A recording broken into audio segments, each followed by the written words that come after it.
When the survivor first goes through a rape or a sexual violation, they go through self-blame already before it even gets to the communities. So people are already saying whatever. But the survivor has already gone through that scenario of self-blame. They probably are thinking, I shouldn't have gone to this place. I shouldn't have accepted this offer. I shouldn't have done this. I shouldn't have done that before they actually report. There is a difference between rape and sex. Once there is no consent, it's rape. There are no ifs, there are no buts.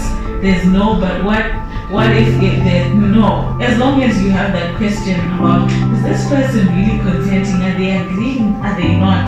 Already, it's a stop sign. Don't proceed. You appreciate that even in our culture, even in global social spheres, people don't readily talk about sexual issues.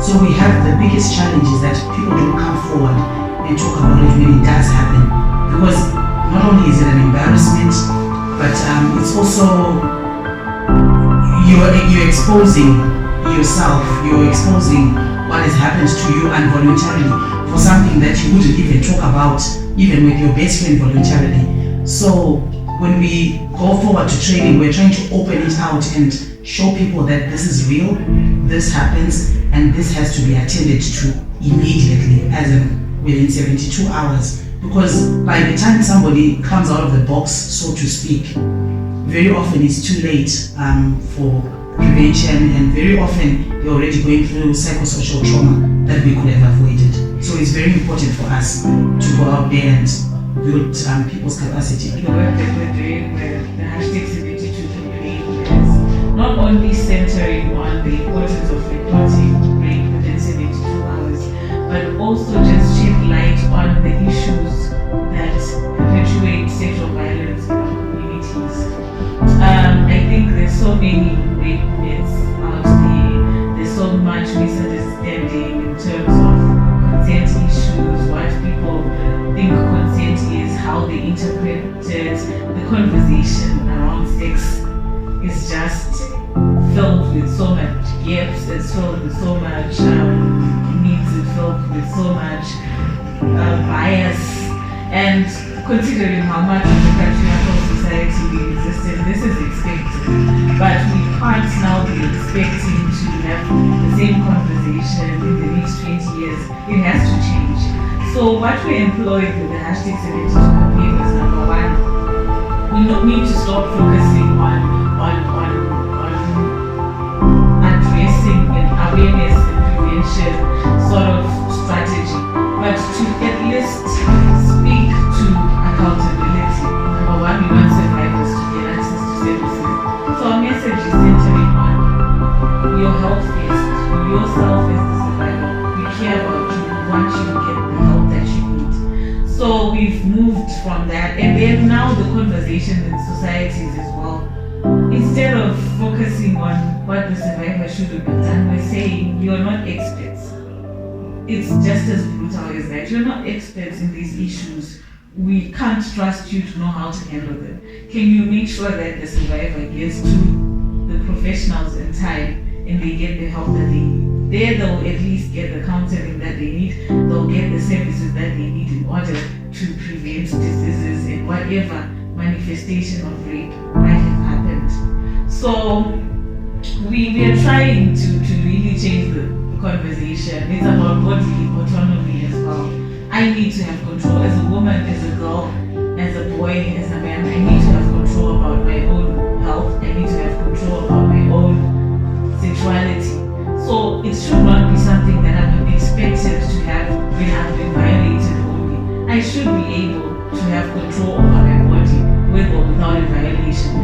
because people tend to have this conversation that after I've been sexually violated, now all of a sudden my sexuality should be in the open. It should be something that should be open for discussion, and we need to change that conversation. So hashtag 72 also speaks to that. The biggest challenge is that people report, but they report late. And they report very often because there's a consequence that has arisen. They have tested HIV positive and everybody's at loggerheads about where did this come from. They have come out pregnant and they never had told anybody about it, or they have sexually transmitted infections. So this is the problem. When we're talking about the hashtag 72 campaign, we're saying within 72 hours, pregnancy can be prevented, HIV can be prevented, sexually transmitted infections can be prevented, and long-term psychosocial trauma can be mitigated. And this is what we're saying. We want people to appreciate that there is that need to rush forth and talk about these issues with professionals that have the capacity to help them get over or deal with, depending on, people respond differently, but we can do something about it. Most certainly, we can prevent HIV and pregnancy within 72 hours. Hence the hashtag 72 campaign. Hashtag 72 has shifted how people think, mostly how they react to sexual abuse. Because I think before, people didn't really appreciate what it means to say that earlier you present, then the help that you get is obviously very different from if you come late. I want to bring out the fact that we understand and appreciate that for survivors of sexual violence, it's not easy to always come forward, it's not even easy to talk about. It's a topic that remains taboo in some communities, the stigma is still there, so people will hide away. But then now, because we've got this campaign, people are more aware, they'll rather just say, let me go for mental services.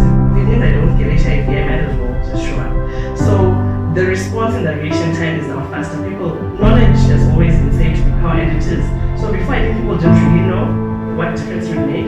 But we're talking about this, people are now more aware, and you find even the police, the stakeholders that we work with will encourage people, you need to rush to the hospital. We are talking about this now, people need to come in within 72 hours. So the change that is there, the fact that you prevent HIV, you prevent pregnancy, you prevent STIs is enough to make people come forward.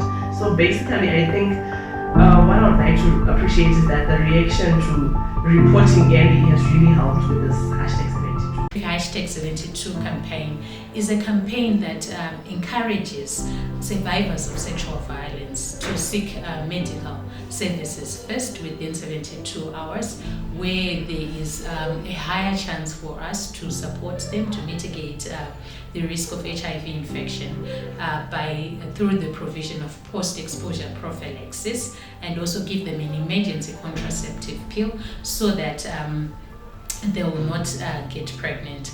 But more importantly, hashtag 72 is also a prompt or a platform for us to start talking about important issues, key issues around sexual violence that is in our society. When we go to communities and we start speaking about hashtag 72 campaign, we have realized that people now understand that it's really important for them to seek those services, but also they'll start asking about key issues around sexual violence. For example, the definition, what is sexual violence? What is sexual assault? Because others, they are either experiencing it, but they do not know that actually they are being sexually assaulted or sexually exploited. So this is a platform for us to talk about the prevention aspects of sexual violence, raising knowledge and awareness, and also trying to shift attitudes and perceptions around sexual violence.